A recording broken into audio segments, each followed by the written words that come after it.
오늘은 성령 충만이 가져오는 변화들 성령 시리즈 마지막 설교인데요. 여러분, 제가 질문으로부터 먼저 말씀을 좀 설교를 시작하려고 합니다.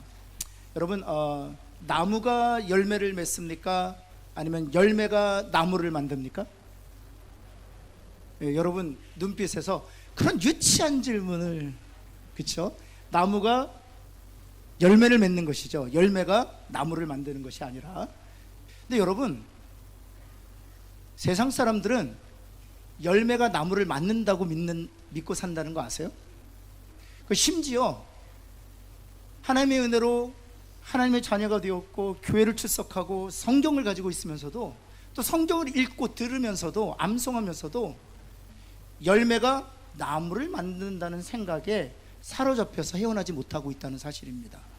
여러분, 자연은 분명히 나무가 열매를 맺습니다. 열매가 나무를 만들 수는 없습니다. 근데 이방 종교들은 착한 열매, 선한 열매, 의로운 열매를 맺으면 그 열매가 의로운 나무, 좋은 나무, 착한 나무가 될 것이라고 생각해요. 여러분, 심지어 말씀드렸지만 그리스도인들 중에서도 선한 열매, 아름다운 열매, 좋은 열매, 착한 열매를 맺으면 그런 나무가 될 것이라고 생각한다는 것입니다. 결코 그런 일은 일어나지 않습니다. 좋은 나무, 의로운 나무, 선한 나무가 돼야 그 나무에서 좋은 열매, 선한 열매, 의로운 열매를 맺게 되는 것입니다. 옆에 있는 분에게 좋은 나무가 됩시다 한번 할까요? 그럼 어떻게 하면 좋은 나무가 될까요? 여러분 생각 속에서는 여전히 좋은 열매를 맺어야 좋은 나무가 될 것이라고 생각한다는 것입니다.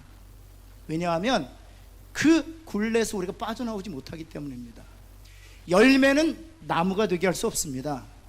그렇다면 좋은 나무가 되는 비결이 있습니다. 그것은 무엇입니까? 그렇죠, 젖붙임을 받는 것입니다. 좋은 나무에 젖붙임을 받으면 좋은 나무가 되는 것입니다. 많은 열매를 수확하는 나무에 젖붙임 받으면 많은 열매를 맺는 것이죠. 그렇다면 젖붙임 받아야 할 나무란 누구를 의미하는 것입니까? 바로 예수 그리스도에게 젖붙임 받아 좋은 나무가 되어야 하는 것입니다. 그래야만 좋은 열매를 맺는 것이죠. 그런 의미에서 옆에 있는 분에게 예수란 나무에 젖붙임 받읍시다 한번 할까요? 그러면 여러분, 내가 나무인데 내가 좋은 나무가 되기 위해서 내 나무 스스로가 좋은 나무 골라서 젖붙임 받을 수 있습니까? 아니요. 젖붙이는 것은 누가 하는 일입니까? 농부가 하는 일이에요. 나무가 하는 일이 아니에요. 옆에 있는 분, 당신이 하는 일이 아니라 하나님이 하시는 일이다 한번 할까요? 이 원리를 좀 이해하셔야 돼요. 젖붙이는 건 농부가 하는 일이지 나무가 할 수 있는 일이 아니에요. 나무는 불가능해요. 좋은 나무 가져다가 나쁜 나무에 젖붙이는 것은 농부가 하는 일이에요. 여러분, 농부 대신 하나님이 예수 그리스도라는 좋은 나무 가져다가 나쁜 나무인 우리에게 젖붙인 결과로 좋은 열매 맺게 된 줄을 믿습니다. 근데 젖붙였다고 다 좋은 열매 맺습니까? 그리스도인이 되었다고 다 착한 행실이 있습니까? 그렇지 않습니다. 영양분을 공급받아야 돼요. 여러분, 영양분을 공급받는다는 것이 지금 계속 제가 시리즈로 설교하는 게 성령 충만해야 된다는 거예요. 예수 그리스도의 그 좋은 나무에 젖붙임 받았지만 여전히 열매가 없는 이유는 바로 성령으로 충만하지 않기 때문입니다. 그래서 갈라디아서 5장에서 성령이 맺게 하신 열매에 대해 소개하고 있잖아요. 사랑, 희락, 화평, 인내와 자비와 양선, 충성과 온유와 절제의 열매들을 누가 맺게 하신다? 성령이 맺게 하신다는 것입니다.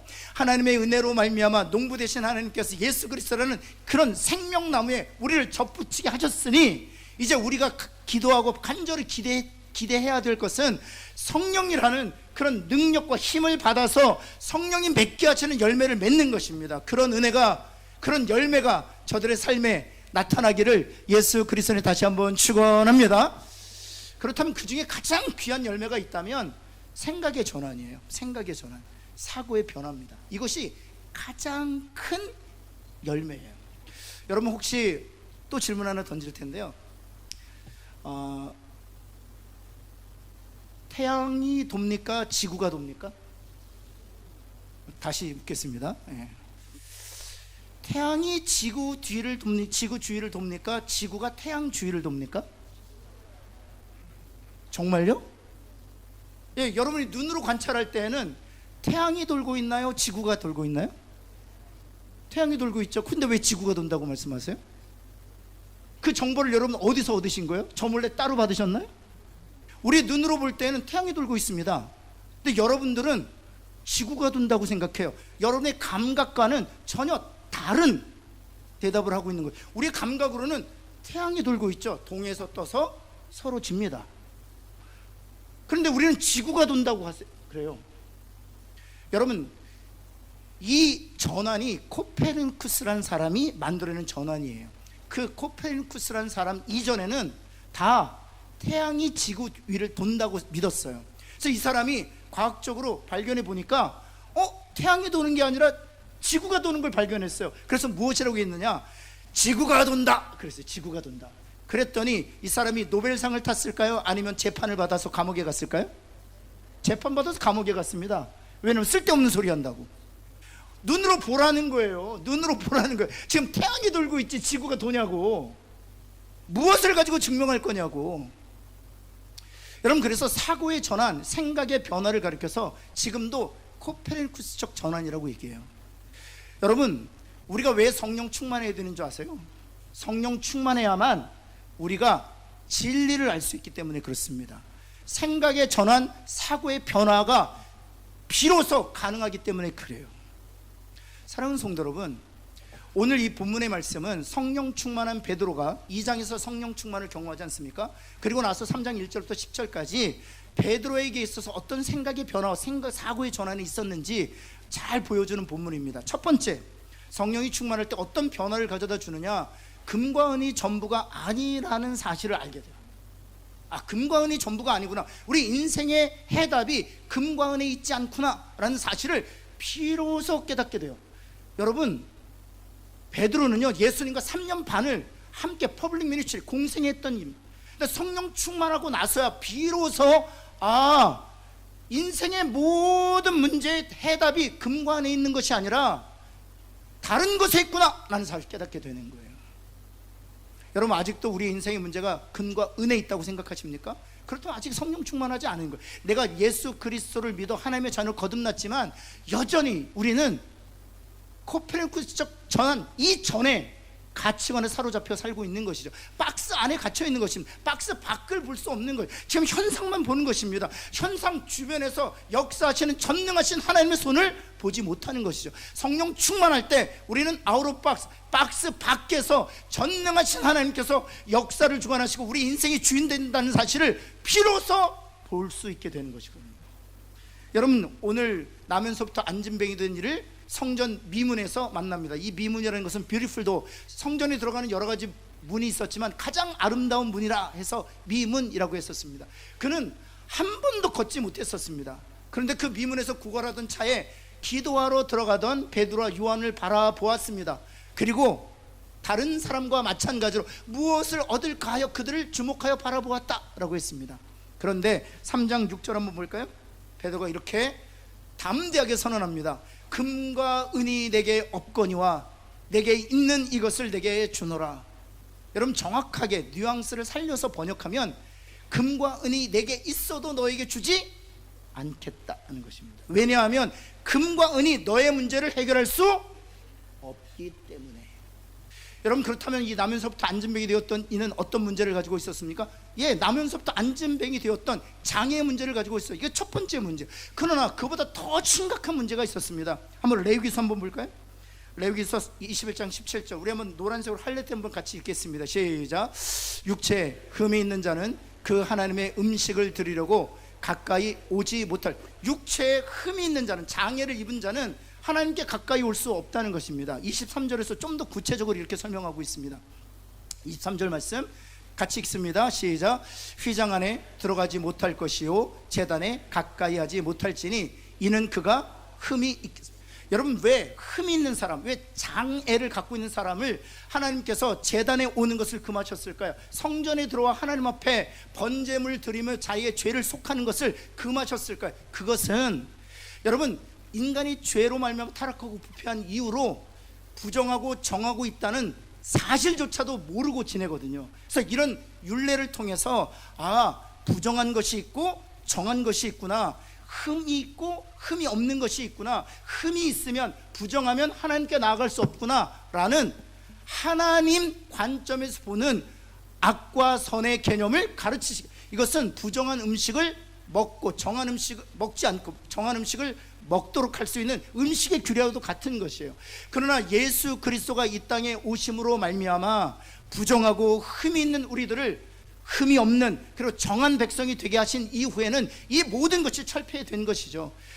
그 이전에, 예수님께서 십자가 이전에는 구약의 율법의 저촉을 받았기 때문에 성전 미문에서 베드로가 만났던 이 장애를 갖고 있었던, 나면서부터 안진병이 된 이 역시도 성전에 들어가서 하나님 앞에 예배드릴 수 없었다는 것입니다. 그는 유대인이었습니다. 이스라엘 사람이었습니다. 그는 단 한 번도 성소에 들어가 제단 앞에 나아가 자기의 죄를 속하는 속건제를 드릴 수 없었다는 것입니다. 단순히 육체적 장애로만 고통을 받은 것이 아니라 하나님과 교제할 수 없었다, 하나님과 예배드릴 수 없었다, 하나님께 나아가 기도할 수 없었다, 하나님께 나아가 죄를 속함받을 수 없었다는 것입니다. 그래서 베드로가 이게 금과 은의 문제로는 너의 육체적 장애의 문제도 해결될 수 없지만 금과 은으로는 그 하나님과 단절되었던 그 교제의 단절의 회복도 가져올 수 없다라고 말하고 있는 것입니다. 여러분, 우리에게 적용하면 정말 그렇습니다. 우리가 돈으로 천국의 시민권을 살 수 있습니까? 돈으로 우리가 하나님의 자녀가 될 수 있습니까? 불가능한 것이에요. 뿐만 아니라요, 돈으로 할 수 없는 것들이 너무 많습니다. 제가 한번 읽어드릴게요. 돈으로 집은 살 수 있습니다. 그러나 화목한 가정은 살 수 없습니다. 돈으로 시계는 살 수 있어요. 그러나 시간은 살 수 없습니다. 돈으로 침대는 살 수 있는데요, 단잠은 살 수 없습니다. 돈으로 약은 살 수 있어도 건강은 살 수 없고요, 돈으로 직위는 살 수 있어도 명예는 얻을 수 없습니다. 돈으로 피는 살 수 있어도요, 생명은 못 삽니다. 돈으로 음식은 살 수 있어도 입맛은 못 살고요, 돈으로 명품은 살 수 있어도 명성을 얻을 수는 없습니다. 여러분, 보면 돈으로 할 수 있는 게 있어요. 없는 게 아니에요. 그런데 돈으로 할 수 있는 것과 돈으로 할 수 없는 것들을 한번 비교해 보세요. 훨씬 더 높은 가치는 다 돈으로 할 수 없는 것들이에요. 화목한 가정, 돈으로 살 수 없습니다. 시간, 돈으로 살 수 없습니다. 건강, 돈으로 살 수 없습니다. 명예, 존경, 돈으로 살 수 없습니다. 입맛, 명성, 돈으로 살 수 없습니다. 돈으로 살 수 없는 것들은 다 우리 되게 하는 것입니다. 사람을 사람 되게 하는 것입니다. 인간을 인간 되게 하는 것입니다. 그것들은 하나같이 돈으로 살 수 없다는 것입니다. 그런데 왜 우리가 돈으로 모든 것을 살 수 있다고 생각하느냐? 그것은 우리가 성령에 충만하지 않고 성령에 붙들려 있지 않고 이 세상의 풍습과 관습에 붙들려 있기 때문에, 이 세상의 영의 노예가 되었기 때문에 우리는 평생 돈을 위해서 살다가 돈 때문에 인생을 망치게 되는 것이죠. 성령 충만해야 그 감옥에서 벗어날 수 있는 거예요. 여러분, 그래서 중세 철학자 쇼펜하우어가 이런 얘기를 했다고 그래요. 돈은 마치 바닷물과 같다 그랬어요. 돈이 무엇과도 같다고요? 여러분, 부산에 얼마나 좋아. 바닷물이 있으니까 한번 가서 보세요. 저게 다 돈이라면 이런 생각하실지 모르겠어요. 바닷물과 같다는 겁니다. 그런데 왜 바닷물과 같다고 했을까요? 바닷물을 마시면 마실수록 어때요? 갈증이 나요. 그리고 그렇게 마시다 보면 어떻게 됩니까? 결국에는 죽습니다. 그래서 중세 철학 쇼펜하우어가 돈을 바닷물과 같다는 거예요. 손에 쥐면 쥘수록 더 쥐고 싶고요, 그렇게 돈을 위해서 살다 보면 결국 돈 때문에 관계도 깨어지고, 돈 때문에 부모와 자녀의 사랑도 끝이 나고, 돈 때문에 성도들의 관계도 박살이 날 때가 얼마나 많은지 알 수 없어요. 사랑하는 성도 여러분, 성령 충만해서 정말 돈 때문에, 죄송합니다, 미쳐버린 이 세상에서 좀 그 박스 밖에서 돈 때문에 사는 것이 아니구나, 하나님이 우리와 함께 하시는구나, 돈이 인생의 주인이 아니라 하나님이 우리의 인생의 주인이시구나. 하나님이 우리의 문제를 해결하시는 해결자이시구나. 하나님이 우리의 자녀들의 인생의 문제에 간섭하시면 능치 못할 일이 없구나. 하나님이 하시는 일들을 바라보는 저와 여러분 되기를 예수 그리스도의 이름으로 축원합니다. 여러분, 두 번째, 성령에 충만할 때는요, 예수의 이름으로 기도하면 응답받는 확신을 가지게 됩니다. 예수의 이름으로 기도하면 응답받는 확신을 가지게 됩니다. 요한복음 14장 14절에서 예수님께서 제자들에게 이렇게 가르쳤어요. 14장 14절 같이 한번 읽겠습니다. 시작. 내 이름으로 무엇이든지 내게 구하면, 그 다음 15장 그 다음 절에서도 장에서 말씀하셨어요. 노란색으로 하이라이트 분 같이 읽습니다. 시작. 무엇을 구하든지 다 받게. 그 다음 장 16장 24절입니다. 시작. 지금까지는 너희가 내 이름으로 아무것도 구하지 아니하였으나 구하라, 그리하면 받으리니 너희의 기쁨이. 여러분, 14장 15장 16절에서 반복적으로 주님께서 강조해서 가르치시는 것이 있습니다. 무엇하라는 것입니까? 내 이름으로 기도하라는 거예요. 옆에 있는 분에게 주님의 이름으로 기도합시다 한번 할까요? 제가 고등학교 1학년 때 국사 선생님, 좀 괴짜 선생님이 계셨어요. 한 학기 수업 다 마치고 기말고사 때는 바로 그 기말고사 전 수업 때 4가지 4색 볼펜을 가져오라고 그랬어요. 빨간색, 노란색, 파란색, 검정색. 그것도 반드시 그렇게 가져와야 돼요. 그래서 초록색 가지고 싶다 그러잖아요. 안 돼요. 빨간색, 노란색, 파란색, 검정색. 무슨 색이요? 잊어버리셨죠? 그거 다 기억하고 있어요. 빨간색, 노란색, 파란색, 검은색 가져와야 돼요. 그거 가져오면 국사책을 우리가 배운 그 진도에 맞추어서 첫 장부터 마지막 장까지 쭉 읽습니다. 쭉 읽다가 빨간색, 그럼 빨간색 가야 돼요. 그 다음에 당구장, 그럼 당구장 표시해야 돼요. 노란색, 그럼 노란색 쳐야 돼요. 파란색 네모, 그럼 파란색 네모 쳐야 돼요. 계속 읽다가 빠른 템포로 빨간색, 노란색, 파란색 네모, 당구장 표시 계속 빨리 해요. 그리고 그 수업이 딱 끝나잖아요. 그리고 나서 한마디 합니다. 이번 시험은 빨간 줄만 나온다. 그런데 친구들 보니까 4색을 안 가지고 검정색만 가져왔어요. 난리가 난 거죠. 뿐만 아니라 항상 빨간 줄만 나올까요? 아니, 그러니까 그러면 괴짜가 아니에요. 그 다음에는요, 빨간색, 노란색, 파란색 막 쳐요. 이번에 빨간색만 나오겠지? 그러다가 패가 망신합니다. 이번에는 당구장만 나온다. 당구장 표시만 나오는 거예요. 그런 분이 계셨어요. 여러분, 주님이 성경을 말씀하실 때에도 계속 강조하시는 부분이 있어요. 내 이름으로 기도하면 응답받는다. 내 이름으로 기도하면 하나님께서 주신다. 내 이름으로 기도하면 너희가 받을 것이니 기쁨이 충만하리라. 그래도 기도 안 해요. 꼭 검정색 갖고 나오는 신자들처럼. 사랑하는 성도 여러분, 종종 우리가 기도할 때 오해하시는 경향들이 있어요. 하나님이 우리에게 기도에 응답하시는 것은 그것이 우리에게 있지 않아요. 그 응답의 원인이 우리에게 있지 않아요. 우리가 정직하기 때문에, 우리가 성실하기 때문에, 하나님의 말씀을 청종하고 성령의 음성에 민감하게 반응하기 때문에 그 결과로 우리의 기도에 응답하시는 것이 아니에요. 하나님이 우리의 기도에 응답하시는 것은 하나님이 약속하셨기 때문이에요. 그 약속을 의지하고 예수의 이름으로 기도하기 때문에 하나님 그 약속을 기억하시고 의로우시고 선하시고 영원하시고 전능하신 하나님이 그 약속을 이루어주시는 결과로 기도 응답을 받는 거예요. 사랑하는 성도 여러분, 그러기에 예수의 이름으로 기도하면 하나님 응답하신다라는 이 확신을 누가 갖게 되느냐? 하나님의 영으로 충만할 때, 하나님의 마음으로 충만할 때 그 확신을 갖게 되는 거예요. 여러분, 그래서 금과 은이 너의 인생의 답이 아니다 라고 말하고 나서 베드로가 무엇이라고 선포합니까? 예수 그리스도의 이름으로 명하노니 일어나 걸어라. 예수의 이름으로 기도하잖아요. 왜냐하면 성령에 사로잡혀 하나님의 마음으로 충만했기 때문에 베드로 자신에게 기도 응답의 자격이 있었던 것이 아니라 그 약속을 주신 하나님이 신실하게 자기의 기도에 응답하실 줄 믿었기에 담대하게 선언했던 거예요. 오늘도 그 약속을 성령으로 말미암아 확신한 자들이 예수의 이름으로 기도의 자리로 나아가 기도할 때 하나님은 그 약속을 기억하시고 우리 기도에 응답하실 줄을 믿습니다. 여러분, 그 결과를 한번 보시겠습니까? 3장 8절 한번 볼까요? 예수의 이름으로 기도하니 그 결과가 뛰어서서 걸으며 그들과 함께 성전으로 들어가면서 걷기도 하고 뛰기도 하며 하나님을 찬송했다라고 되어 있습니다. 이걸 정확하게 번역하면 이렇게 되어 있어요. 걷기도 하고 뛰기도 하고 하나님을 찬송하면서 성전에 들어갔다, 이렇게 되어 있습니다. 걷기도 하고 워킹, 뛰기도 하고 점핑, 찬송이 praising, 그 다음에 성전으로 들어갔다 이렇게 되어 있어요. 이게 동명사 3개로 연결되어 있어요. 이것은 무엇을 의미하느냐, 현재적으로 육체적인 치유함을 얻었을 뿐만 아니라 하나님과 단절된 깨어진 관계에도 회복된 영육 간의 완전한 전인적 치유를 의미하는 것이거든요. 그래서 16절에서 그 치유에 대해서 이렇게 사도 베드로가 이렇게 간증하고 있습니다. 노란색으로 하이라이트된 부분 같이 한번 읽겠습니다. 시작. 그 이름이 너희가 보고 아는 이 사람을 성하게 하였나니 완전히 낫게. 여러분 믿으십니까? 점진적인 치유를 말하는 게 아니에요. 예수 그리스도의 이름으로 기도하면 단번에 치유하고 단번에 회복하고 단번에 살려주실 줄을 믿습니다. 제가 정말 좋아하는 얘기가 있거든요. 우리는 2마리 토끼를 한 번에 잡을 수 있나요, 없나요? 못 잡습니다. 2마리 토끼 잡다가 2마리 다 놓칠 수 있습니다. 근데 하나님은 어떤 줄 아세요?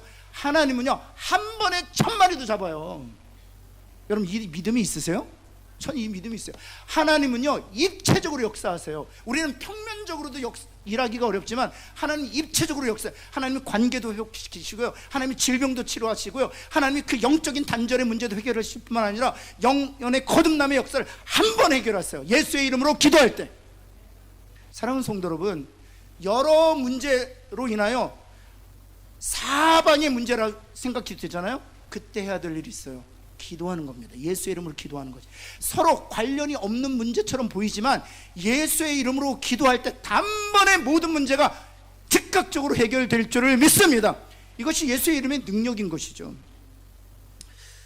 여러분, 제가 교회사 책을 읽을 때 어떤 교회사가, 교회 역사를 기술한 분이 이런 글귀를 적은 것을 제가 봤어요. 제가 되게 도전을 받았어요. 뭐라고 적었냐면, 제가 읽어드릴게요. 만약 기도할 때 주님께서 응답하시지 않았다면 2000년이나 되는 교회 역사 속에서 기도는 무력화되었을 것이다. 고대의 유물로 전락했을 것이다. 그리고 그렇게 되었다면 오늘날의 성도는 전혀 기도하지 않았을 것이다. 지금도 수많은 성도들이 예수의 이름으로 기도하면 하나님이 응답하신다는 확신을 가지고 기도의 자리에서 승부를 보는 이유가 있다면 그것은 교회 역사 가운데 기도에 응답하신 하나님이 계셨기 때문이에요. 오늘도 그 하나님이 우리 기도에 응답하여 주실 줄을 믿습니다. 여러분, 어떤 이의 인생 스토리가 있어요. 제가 한번 읽어드릴게요. 10세, 그가 10살 때 어머니가 돌아가셨어요. 20세에는 사랑하는 누님이 돌아가셨습니다. 23세에는 사업이 실패했고요. 그리고 25세에 다시 시작한 사업에서 또 실패했습니다. 27세에는요 약혼자가 죽었고요. 42세에는요 5살 난 친아들이 죽었습니다. 53세에는 12살 된 아들이 또 죽었어요. 여러분, 이 정도의 인생은 어떤 인생이라고 표현하시겠어요? 끝이 났다 이렇게 생각하지 않으시겠습니까? 이 인생을 산 사람의 이름이 아브라함 링컨입니다. 그 아브라함 링컨이 자기의 자서전을 이렇게 쓰고 있어요. 사단은 내가 실패할 때마다 이제 너는 끝장이야 라고 소리쳤다는 거예요. 내가 실패할 때마다, 내가 어려움 당할 때마다, 내가 고난 당할 때마다 너는 끝이야 라고 말했다는 것입니다. 그때마다 나는 예수의 이름으로 기도했다. 그리고 나는 다시 일어섰다. 사랑하는 성도 여러분, 예수 그리스도의 이름에 능력이 있음을 믿습니다. 어떤 상황과 마주할지라도 끝장나지 않았습니다. 하나님은 아직도 일하고 계십니다. 그 하나님께 예수의 이름으로 기도할 때 그 언약과 약속을 기억하시고 반드시 우리 기도에 응답하실 줄을 믿습니다. 그럼 마지막 3번째인데, 성령 충만할 때 우린 복음만이 하나님의 능력이라는 사실을 알게 돼요. 성령 충만할 때 복음만이 하나님의 능력이라는 사실을 알게 돼요. 제가 부목사 때 복음에 사로잡히고 나서 지금까지 복음을 전하는데요, 제가 복음을 전하다가 이런 생각이 문득 들었어요. 어떤 생각이 들었냐면, 야 신철아, 복음이 정말 인생의 답이냐? 영혼을 구원하는 데 있어서는 복음이 답이다. 하지만 깨어진 관계를 회복하는 데도 복음이 답이냐? 경제적으로 완전히 바닥을 치고 있는 그런 직장과 사업체를 두고 근심하고 씨름하고 있는 그 성도들에게도 복음이 답이냐? 가정이 지금 무너져 내려가는 소리가 들리는데 그 무너져가는 가정에도 이 복음이 답이냐? 저 스스로 너무 괴로웠어요. 정말 복음이 답일까? 정말 복음이 그들에게 희망일까? 복음이 그들의 문제를 해결할 수 있을까? 지금 20년이 지났어요. 제가 지금 말씀드릴 수 있습니다. 복음만이 답입니다. 복음이 깨어진 관계를 회복해요. 복음이 질병으로부터 치유함을 얻게 하십니다. 여러분, 죽음의 고비를 넘기는 사람도 복음이 증거되면 절망에서 소망으로 바뀌어요. 여러분, 말씀드리면 왜 그러냐? 이제 암 선고를 받아서 이제 몇 개월 살지 못한다는 사색이 됐어요. 근데 복음에 사로잡히잖아요. 그럼요, 어떻게 변화되는 줄 아세요? 여러분, 왜 우리가 자꾸만 사색이 되느냐? 이 땅의 삶이 전부라는 박스 안에 갇혀있기 때문이에요. 근데 성령이 충만해서 복음에 사로잡히면 나는 결코 죽음으로 끝나지 아니하고, 복음이 말하는 것처럼 주님이 3일 만에 부활하신 것처럼 주님이 다시 오는 날 새 몸을 입고 부활할 것이다. 아멘. 주님이 이 땅에 올 때 천국이 도래하게 될 것이요, 그때 영원히 잠잘 것이 아니라 주님이 약속하신 그 새 육체를 입고 주님처럼 부활하여 천국에서 영생을 얻게 될 것이다. 아멘. 결코 두려워하지 않아요. 그 박스를 넘어서서 일하시는 하나님의 전능하신 능력을 보게 되는 것입니다. 사랑하는 성도 여러분, 성령에 충만하여 복음에 사로잡히시기를 예수 그리스도의 이름으로 축원합니다. 그러면 그 복음에서 답을 찾을 수 있어요. 그리고 그 복음에서 문제의 답이 나를 열어가는 것을 확인할 수 있어요. 관계도 복음 안에서 해결될 수 있습니다. 왠지 아세요? 관계의 깨어짐으로 고통당하는 사람들이 복음에 사로잡히잖아요. 그 복음이 말하는 것이 무엇입니까? 바로 주님이 하나님과 동등되는 것을 취할 것을 여기지 아니하시고 종의 형체를 가져 낮아지시고 죽기까지 복종하신 것이에요. 아, 내가 더 낮아져야겠구나, 내가 죽어야 되겠구나, 이것이 저 사람의 문제가 아니라 나의 문제구나, 내가 십자가를 져야 되겠구나 라는 결론에 이르러요. 깨어진 관계도 회복, 부부 관계도 복음 안에서 다 해결될 수 있어요. 복음에 사로잡히면 그것에서 답을 얻게 될 줄을 믿습니다. 여러분, 그래서 베드로의 그런 이유가 있습니다. 요한복음 15장 우리 한번 26절 말씀에 보면 성령이 오셔서 하시는 1차적 사역에 대해서 이렇게 해요. 진리의 성령이 오실 때에 성령님이 나를 증언, 예수님을 증언하실 거라고. 성령에 사로잡히면 예수님을 증언할 수밖에 없습니다. 여러분, 그래서 베드로의 설교를 보면은요, 한번 사도행전 한번 볼까요? 2장에서 성령 충만을 받고 베드로가 설교하기를 시작하는데, 베드로의 설교예요. 모세가 말하되 나 같은 선자 하나를 세울 것이다. 여기 모세와 같은 선자 하나를 세울 것이다 라고 모세가 예언했는데 예수님을 가르치는 것이었습니다. 여러분, 사도행전 3장 25절 말씀 볼까요? 아브라함에게 이르시기를 땅 위의 모든 족속이 너의 씨, 단수예요, 너의 씨로 말미암아 복을 받고, 예수 그리스도를 가르치는 것이었습니다. 그래서 사도행전 11장 바로 모세가 예언한 나와 같은 선지자 하나, 그리고 아브라함에게 말씀하셨던 너의 씨로 말미암아 모든 족속이 복을 얻을 것이다, 그 너의 씨가 누구인지를 아주 사도 베드로가 분명하게 드러내고 있는데요. 같이 한번 읽겠습니다. 시작. 이 예수는 너희 건축자들의 버린 돌로서 집 모퉁이의 머릿돌이 되었다. 너희 유대인들이 예수님을 버렸지만 하나님께서 그 버린 돌을 가져다가 교회 하나님 나라의 기초가 되게 하셨다, 그런 거예요. 뿐만 아니라 12절에서 그 유명한 설교를 합니다. 12절 같이 한번 읽겠습니다. 시작. 다른 이로서는 구원을 받을 수 없나니 천하 사람 중에 구원을 받을 만한 다른 이름을 우리에게 주신 일이 없음이라 하였더라. 여러분, 베드로가 이렇게 성령의 충만함으로 말미암아 복음에 사로잡혀요. 예수 그리스도 이름에 사로잡혀요. 그리고 전했을 때 3,000명 5,000명이 주께로 돌아오는 놀라운 역사를 베드로가 목격했던 것이죠. 여러분, 그래서 사도 바울도 로마서 1장 16절에서 이런 고백을 하는 것입니다. 우리 한번 같이 한번 읽어볼까요? 시작. 내가 복음을 부끄러워하지 아니하노니 이 복음은 모든 믿는 자에게 구원을 주시는 하나님의 능력이 됨이라. 여기까지. 복음이 하나님의 능력이라는 거예요. 사랑하는 성도 여러분, 복음이 하나님의 능력인 것을 성령 충만함으로 경험하시고 체득하시고 살아가는 저와 여러분 되기를 예수 그리스도님 다시 한번 축원합니다. 선교사님 한 번 말씀드리고 마칠게요. 케냐에서 선교하셨던 유병국 선교사님이라는 분인데요, 제가 섬겼던 교회에서 선교 헌신 예배 강사로 오셨던 분이에요.